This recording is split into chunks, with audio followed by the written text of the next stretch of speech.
momentum. We'll see if they can get some here, starting with picks and bans. We went over this a little bit. We know we see the Alistar and the Zillion. Rengar will get hit against inSec as it has been throughout the tournament. Yeah, I was curious what White was going to ban because I feel like they hold most of the cards in this championship banning phase. I thought maybe we would see a Lucian ban because I'm expecting lane swaps from White, but right now they are more testing inSec's champion pool, much like was tested in the semifinals where he had to break out Fiddlesticks as well as Pantheon. So 2 jungle bans and a Lucian ban.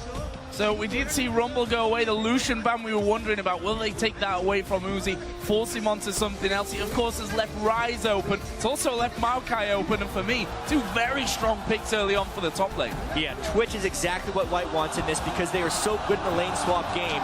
Twitch is the champion for that, and they actually just end up trading power picks in the top lane, things that have been banned in the past. It is a good start in this champion select for Samsung White. See that Twitch possibly means the lane swap. We'll have to see what else comes in for White. inSec hovering with 2 junglers right now as Korn has that Kha'Zix, so they're kind of just buying their time, not giving White too much time to think about what they actually do lock in. Taking the Janna away from Mata would be huge to stop his roam in the early game and really create pressure for everything else. I think that jungle pick fairly obvious at this stage. Rengar, Lee Sin both find a way. Comes down to Kha'Zix at that point. inSec, of course, has played a couple of different things. We also, as you mentioned, see the Janna there for 0. On the other side, though, this is what I'm now interested in. What does Dandy bring into the jungle? I would have to guess something like Jarvan, only because he did have success with that in the group stage. He didn't really have to bring it out much, but that's what they're going to end up going for here. A lot of early gank pressure with that pick. Does have that single play on it with the victory, but a very strong victory as they all have been for White. Like we said, under that average time of 30 minutes means they are ready to do business in each and every game. We'll see what else is locked in. Mata still gets playmaking on Thresh here, and Uzi may just go back to his Tristana. He does lock that in. Korn will bring the Orion in the mid lane as we thought, so does the Jace round it out again for Pawn? He has the flexibility to do pretty much whatever he wants in the mid lane. And I think White needs to be a little bit careful here not to default into this becoming a late game match, because they've had so much success with very snowbally champions winning before 20 minutes and hitting very specific power spikes. I think Jace is the right pick for them here, because I think he'll be able to farm very well against Korn, and then they can set up their poke siege, but they do not want to pick a late game combo. Yeah, I mean, Jace for Pawn has been such a star pick for him. 3 games played, 3 games won, 18-3-32, giving him over a 16 KDA in those 3 games. That is a massive deal coming into this one. Korn, of course, his big champion these World Championships has been Orianna, but we'll see how we can handle Pawn, because that's a big factor in this. Yeah, in all actuality, the picks that Starhorn Royal Club have here are actually quite good picks for them. They're all champions that they have seen a lot of success on. Uzi played that Tristan game 5 of the quarterfinals to really secure the victory. You know, they have a good late game core there. They're really just going to have to worry about the early game onslaught that Samsung White has been able to bring on their opponents and keeping up if we see a lane swap.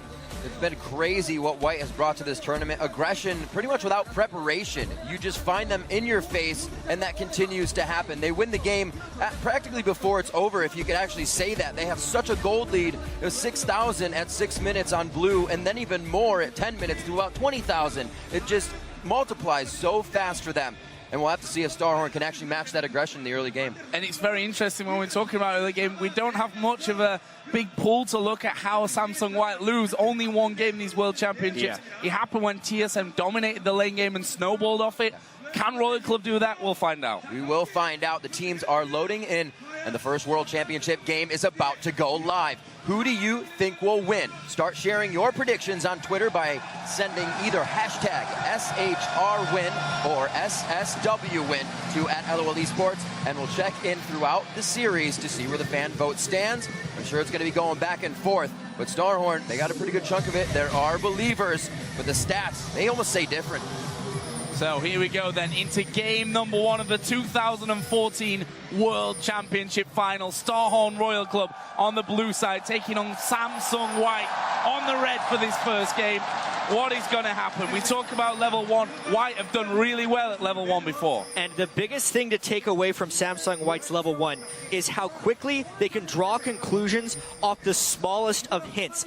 If they see a defensive ward early in the top lane, they generally think the team's going for standard lanes. If it's a more offensive ward, they're expecting a lane swap. Here, they have a ward to prone for the invade, and now we need to see how White reacts. They've had some incredibly effective level 1s. 3 buffing multiple people, taking 3 buffs at level 1, but they've also had a few minor hiccups because they do get so aggressive. But they absolutely have the upper hand here because they have absolute vision on Royal Club in the jungle. A pincer to be had right now. 2 wards, or at least a ward laid down. One's in mid. They see that Pawn could start closing up, and they're going to start coming around. This would be the exit path here for Royal Club. They're going to try to hit up for Pawn. They said, where did he go? Oh my God. Rush vision with the ball. Command move there. Uzi takes that jump first. Rocket jump is going to be down. Pawn goes in. He gets knocked out. That's the room prison to him. Zero's the first one. Zero's ignited, and that goes to Dandy to start off a lot of jungle aggression in the game. Royal Club's not done yet. Expect the unexpected. 1 down. They still want to go for this fight. Pawn fires a shock blast without the gate over the wall, and they're going to disengage with first blood already. 1 minute 20 in. It almost looked like Pawn lost his mind there trying to go in before the rest of the team, but that small amount of damage he put down was just enough for them to bait that next kill. Honestly, I think both those players, Zero and Pawn, succumbed a little bit to the pressure of the World Championship. Those were very over-aggressive, considering at that level 1 juncture, there was nothing to fight over, and neither one of them actually needed to blow summoner spells. But because slightly better execution on White's side, they get the first blood, and they also send their laners top. Well, the hectic start that we were looking for happens here in game number 1. See there, Dandy and Looper starting things off on their blue buff, as has happened with the jungler and top laner over the other side. Gives us, though, that 2 versus 2 top lane. Jan and Tristana against Twitch and Thresh. What do we think to this one, Jack? This is actually a lane phase that I didn't really think White would buy into. Because of the chaos at level 1, they're actually having to lane Imp and Mata against Uzi and Zero. This is one of the few conditions where Royal Club could actually come out on top of this game. Assuming they can avoid the hooks from Mata, they can actually win this laning phase with a little bit of jungle intervention. This is a very good start for Royal Club if they had just avoided that first blood. A lot of summoner used in the beginning of that fight, so they're going to be down for quite a big time here. We have exhaust and flash down for Pawn, maybe a focus coming in for inSec. Still has his flash up for a dangerous play, but right now they're doing their own thing in the jungle. We're not going to see that swap and help to the jungle or any nonsense in the beginning of this one. Wards have already been laid down for very safe top laning here, coming in for Imp and Mata. So Dandy was topside. Thought he might end up coming over with Zero not having his, but they're pushed to the tower. There's the stats for Imp as well on Twitch. 7-0. Absolute beast on this champion, and with them fanning away that Lucian as well, force Uzi onto his Tristana, which has had a little bit more mixed success, that's for sure, when you look down the statistics. I'm actually still quite surprised that we're seeing this 2v2 in the top lane, but as the lanes are playing right now, Imp and Mata are doing very well with Twitch Thresh. So as long as they can get out of that laning phase and pull a little bit ahead with Twitch Thresh, they're going to be completely okay, because the other lanes, the solo lanes in particular, should completely outperform. If we compare how well Pawn and Looper have played in this World Championship to Korn and Cola, who have played okay, but nowhere near the level of Pawn and Looper, the lane phase really favors White here, adding to the first blood. And White already makes the move. That back, we have to also note, that was 1 kill to Dandy, but 3 assists down Pawn, Imp, and Mata. So they go back quick after having a bit of a CS lead to buy. CS is a bit evened up now, but now to the bottom lane for Imp and Mata. Yeah, and this is more of what we expected. They are reactively swapping. They knew that they had a nice start to shove Uzi and Zero into that lane, and now they're going to be all about getting map control and making moves faster than Royal Club can react to them. When we watched that semifinal against Samsung Blue, it was so fast. I had to watch it again and again to catch all the little things that White was able to do. They really are the fastest playing League of Legends team in the world, and that excels in lane swap scenarios where there are more decisions to be made, that speed has a larger benefit for you.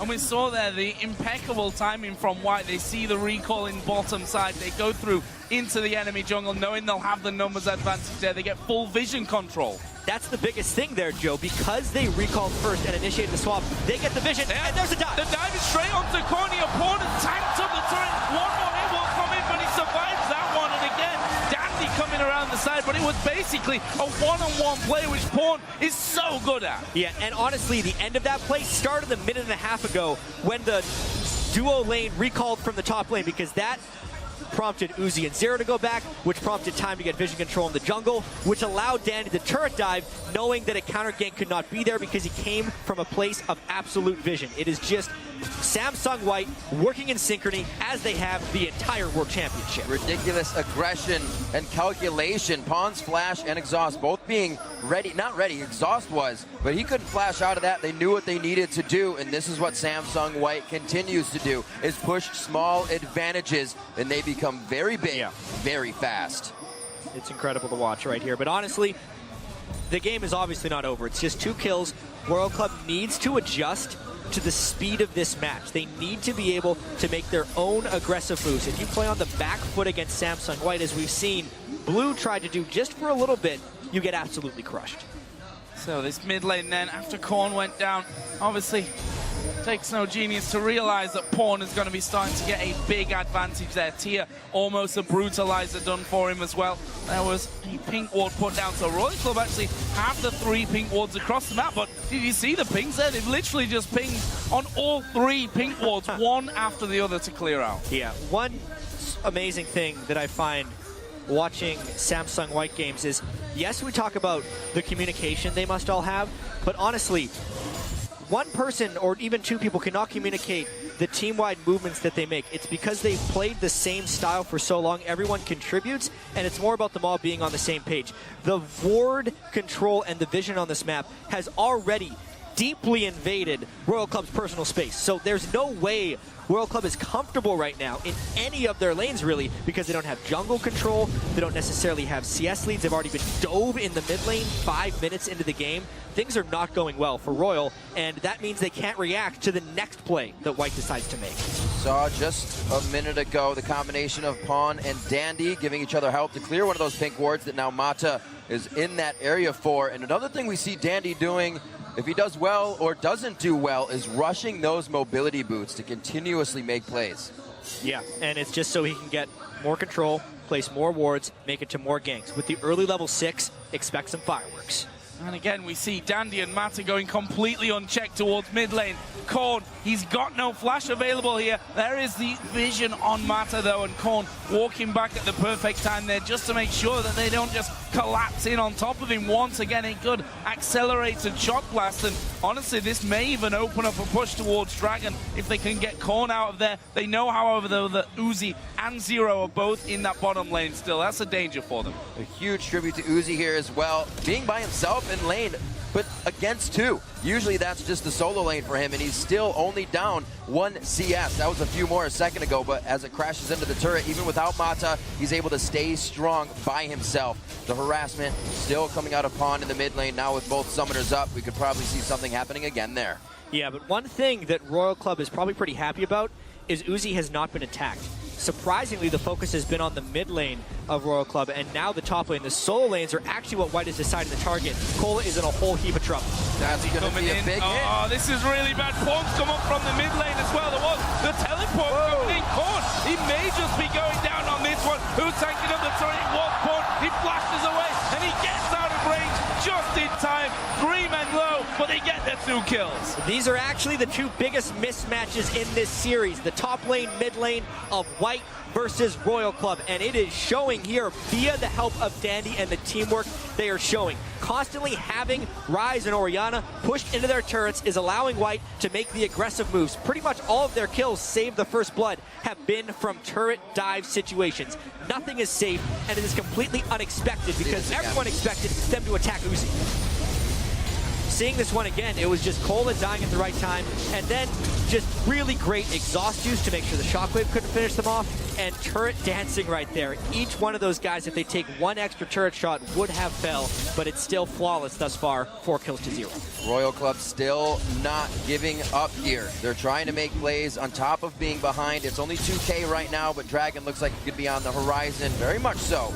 for Samsung White, and that's going to catapult them even more into the lead. Pawn starts building up the Brutalizer. It'll be a Last Whisper next as he gets that damage going. The tier already stacking in that sense, and Looper's almost finishing that Rod of Ages to charge up as well. The wards to be cleared out here. It looks like they know they'll have the control to start on this dragon quite soon. Yeah, the one thing that Royal Club can hope for here is a messed up dragon by White where they take a little bit too much damage, and if Corn can somehow land a nice shockwave in there. But the pressure is just ever relenting. They can't focus on anything because everything is getting pressured. Well, one thing that we didn't touch on too much is the fact that Korn went with that teleport there in the mid lane, something that you've just got to make plays on. I mean, if you don't take the ignite in there, a heal in there, even a barrier in there, whatever, you still have to make use of this teleport, and so far he's made a use of it once. He went to the top lane too late, ended up dying. They get 2 kills from that. We'll see what that teleport really turns into a little bit later on, and you can see that Pawn moving up already. Saw already though that Kohler was walking back and realized he's probably on top of a ward there. And in theory, having double teleport on your solo laners can also help out your bottom lane even more because you can collapse your entire team there in an instant. It'll also help you catch up if the other team rotates faster than you. But even with the catch-up mechanics, they didn't have enough raw power to take down Samsung White as they were diving their turrets. I'm actually very impressed, once again, with Samsung White's focus in this game, actually attacking Cola and Korn and leaving Uzi to his devices, knowing that he's on Trist, knowing that that won't become scary until very late in the game, and focusing on not letting it get to that point.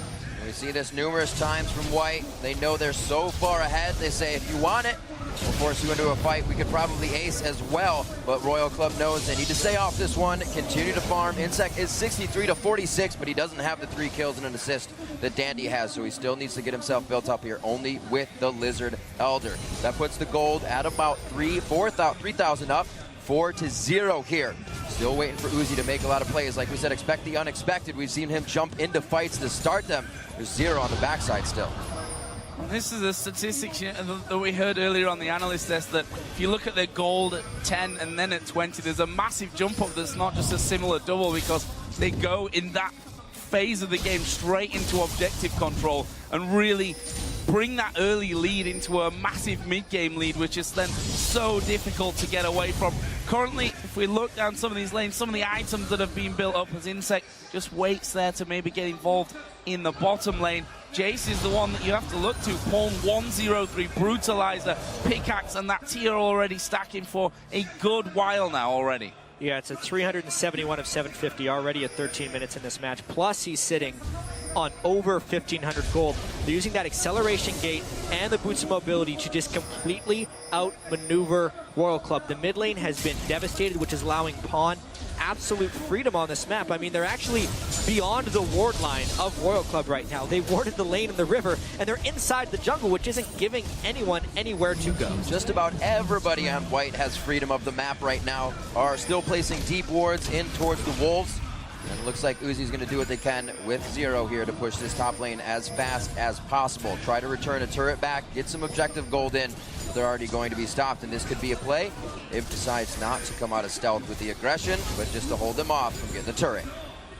No, but he may well do soon. Blade of the Ruin King is done for him, and that's traditionally when he's really got involved as Uzi actually using his ultimate. There is a Blade of the Ruin King used from him. Gonna try and get in there. 0 will have to bring the Monsoon down. It's all gonna be about the hook from Mata. Good Howling Gale. Mata's hook was on cooldown there for a little while longer anyway, and they walk away, taking out the first turret for Star on Royal Club here. And that was the only place on the map that White hadn't attacked. Now, Royal Club trying to turn that into a larger strength. Flash away, they hook him in.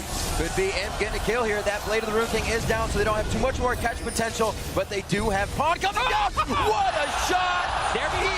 From Pawn. Here comes the next 2, Dandy and Looper. That wasn't even a teleport coming in from Looper. It's still up. That was just him walking on down. The timing from White has been impeccable already. And with the mid lane turret being taken down so early by White, they have the freedom of both junglers. Korn has been pushed onto his back foot, and it is allowing Samsung White to attack any point of the map they want. They have more map control, they have more movement speed, and they have quicker decision making, which is leading to this 6-0, 5,000 gold, 15-minute lead. Pawn deadly accurate with that shot. And we're going to watch that one again, starting with Mata flashing into the hook on inSec. Yeah, and he was just getting out of execution range from Uzi, but the whole time he was planning on turning this one around because all 5 members of Samsung White were there. That small minion gave him vision to line up his shock blast, and the rest of the team just piled on for some easy kills. Red buff now to Pawn. He can even go for the 1v1s, which he loves so much with that. And we're going to see if Royal Club can start to answer back at all. Now completely on the back foot. We said about that 5,000 gold behind. They need to start getting the forward wards out. Not need to, but it would definitely help here. Zero staying with the team though right now. They will have to protect Uzi if he is going to be the one to start getting the carry. Static shiv to start so they can stop some of these waves from crashing into their turrets. We know White for their impeccable wave control as well. Wow, and there is another shot blast coming through the acceleration gate, and, well, killing spree now for Pawn. Once again, though, it's Imp that actually got that one started, coming in stealth, but using that Blade of the Ruin King to get him going. And, wow, just a bit of a destruction right now. Pawn absolutely on fire with Jace. And what do you really do? This is something that Samsung White has been able to do against every team at the World Championship. Another dive! Oh, there's the moving from Mata. Monsoon using the back. There's the kill coming down. First one of the game from Royal Club. Well, what will it cost them? Zero goes down. They trap in Cola as well. Only an Uzi and a Cold to survive it. And now they go back, say thank you for the turret as well. We'll run away. It was only Mata that went down for Samsung White. And they get 2 more kills on the backside. First blood in a sense for Royal Club, but is on the support. It goes to the mid laner, and they lose yet another turret. 4 turrets to 1, and still completely on their back foot. This is what Samsung White does to teams. Well, even the White himself is in the lane. He's helping out. He's helping out a little bit. What we've seen from White throughout all of their games from the tournaments is this skirmish team that also has that pick potential to come in and just keep eating people alive. We see it here from both sides. They create another pincer. And this could have been a whole lot more worse if Dandy didn't get Shockwave out of his EQ combo. That slowed down the initiation from Samsung White, but you can see it's just a full pylon. They are very tanky and very willing to all go in on the same page. It's at 15 minutes. A lot of the old criticisms against Samsung White were the fact that they would get over-aggressive in games. They would become overconfident. They're playing with a whole bunch of confidence now, but it's merited because they're picking champions that better fit that style. Jace is strong right now and will continue to be strong. It's not like they're making moves before they are powerful, and that's why it's working so well. And it's incredible because we saw with 4 of these members that confidence was what actually really kicked them out of the tournament last year. They got too overconfident, and they didn't really respect the power of other teams. They seemed to be able to level that confidence out and use it to just keep going forward, keep pressuring aggression, here more ward control to come in, and they're going to have no problem, an uncontested drag. While we're on the confidence topic, I mean, the way that Samsung White have got to this final makes it harder for whoever would have met them, because you just look at their games and you say, how in God's name do we beat these teams? They look so incredibly good. They're making very rare mistakes. Yes, you'll find 1 or 2 in each game, but not usually things that you can just jump on and say we can snowball the game from that point. Yeah, and I think there is a distinct difference between aggression and speed. Samsung White just plays fast. Yes, they are aggressive, but it is all very calculated. They see one ward on the other side of the map, and that will mean they can make a play completely elsewhere. We've seen that time and again in this game. They are always having more people faster than Royal Club has. They pick boots of mobility up as quickly as possible on their jungler. I mean, Dandy had those at 5 minutes into the match. inSec is still yet to complete his, because at the moment, Royal Club can't keep up, so they're just trying to become as powerful as possible in very small corridors in the hopes of a brawl. But White isn't really letting them brawl. They're picking the fights when they want. That was a little crazy, though. Mata gets himself into a dangerous spot, but do they want to fight? Looper's already there, knocks inSec away, and he makes sure Uzi cannot return. That's the buster shot onto Looper, and they've hardly taken any damage as they take over control now of the bottom jungle. We saw two of the I don't even remember the name now. Scrying orbs, there it is, had to be up on the map.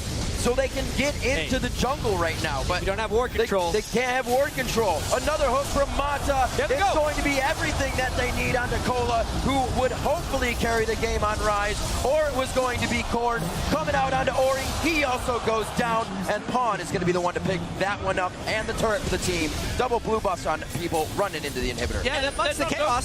They're not could done just flash yet. They everything. keep They're going doing on this one. Uzi almost getting caught up there, but they forced them off the inhibitor turret, which was the aim of this. 20 minutes into the game, the first inhibitor turret goes down. The first inhibitor will surely follow as well. Impact's getting a little low, but I'm not sure that they're done with this one. Looper went aggressive onto Uzi. The inhibitor does finally go down. Pawn will finish that, and they walk away with taking almost more kills there, but they get the first inhib at just over 20 minutes in. And this is the start that Royal Club really hoped wouldn't happen. Uzi in particular as well. He is the only player in League of Legends history to play now in 2 World Finals. And he got 3-0'd last year. It's not looking good early on, but just taking a look at this dive, the presence of mind here, first they get the hook. Watch Pawn flash the shockwave as well. With all the chaos going on, the exhausts, the turret going down, the Janna ultimate, everyone flying everywhere, he sees the shockwave, flashes it almost immediately. Looper doesn't care because he's too much of a tank. They continue the dive. They have the presence of mind to finish the turret. Everyone is just on the same page with this huge lead, playing confidently, but the calmness that they are showing. Look at Pawn. He's got this expressionless face at the moment in front of 40,000 people in this stadium, and they're doing whatever they want. And it doesn't look like it's going to end in the bottom lane. They go right to the top on the other side for the Plasma Cola, but that was the ult into the flag and drag out of Cataclysm to keep in range and keep the kills coming. We can see into the minds of Starhorn a little bit, whether he wanted to use it or not. In that last fight, Korn did not use his blue elixir. Just too much going on. Samsung White is not stopping. Pedal to the metal now. Baron at 22 minutes. And what a game 1 display this has been from Samsung White. 12,000 gold, about to secure this Baron buff. A small participation award for Royal Club to maybe get that second turret, but honestly, 13-1 with the Baron buff. This game will not last much longer. And it's hard when you look down the performance in this game number 1. Dandy, early first blood, doing things like he did there, flag and drag into the enemy jungle to cut them off. Cataclysm, it was flashed instantly, you think, okay, that's over. No, flag and drag straight away, even got the knock-up from it as well to keep things going. Matter's hooks so far have been absolutely godlike, and Samsung White, if there was any question as to if they would turn up here in front of this massive audience, they've already been answered. They look incredible. And this is their stage to succeed. Honestly, they were so close throughout all of 2014 to winning an OGN championship, and they just couldn't get there. They were always something just a little bit off. Everything is coming together here, and honestly, they've always been a pretty fast team playing the game, but they haven't necessarily picked the right champions for them. Additionally, this is such a good patch for them, and it's showing through right here. This gold lead is insurmountable pretty much at 23 minutes, and they're just waiting to group up to finish the game. And it's quite easy for White to succeed. Every time they win a fight, they're able to go back and finish another core item. We just saw Uzi finishing a last Whisper after his static shiv. Pretty strung out for gold in that bottom lane. If he's going to be the carry, it's going to be that much harder. He's pretty much done with that build, I think, at this stage. I mean, if you compare that to the Ghost Blade, to that Blade of the Ruin King, obviously Pawn's the one you look at in his items and you say, well, he is just out of control. Black Cleaver, Muramana is done there. He's got a BS sword on top of his last Whisper. This is a Jace that blows you up. There's him catching Korn out. This could be inhibitor number 2. 14,000 gold lead is absolutely showing. We know White for the lowest games or lowest average time out of groups, highest KDA, and they're showing us how it happens right here. On to Uzi, Arcane Smash, not a chance to think about it. He goes down from the hands of Pawn. That one misses. Not much more damage coming out, but Korn's still down. Uzi's got 30 seconds. inSec gets caught. There's the Cataclysm. There's the takedown as Dandy gets another one for himself at 5:09. The first Nexus turret in 24 minutes. The second one follows through, and we're already on to game 2. 24 and a half minutes in. The Nexus goes down. Samsung White take game 1. And you have to wonder how Royal Club could come back from that. Because from minute 1, they were defeated. They were spotted in their initial level 1. They picked champions they were relatively comfortable with, but definitely took a lot longer to turn on. Their strongest player, Uzi, was given freedom in the early game, and they were still absolutely destroyed. So White prepared so well for this, executed nearly flawlessly, and they're 2 games from the championship. And that's one of the things that I like coming in here. You said comfort picks pretty much all around. Royal Club did get those comfort picks. Colo wanted Rise. That's what we were thinking at least, right? Always played better on it than his Aurelia. You have inSec on Kha'Zix, Korn on his Orianna. Okay pick because the 2 jungle bands, but it's honestly still pretty good. And then Uzi reverting back to the Tristana. You don't get a late game chance against White. No, and that's the problem, I think, with going with that kind of comp. That yes, full-on comfort picks across the board in a way, but if you can't get to the stage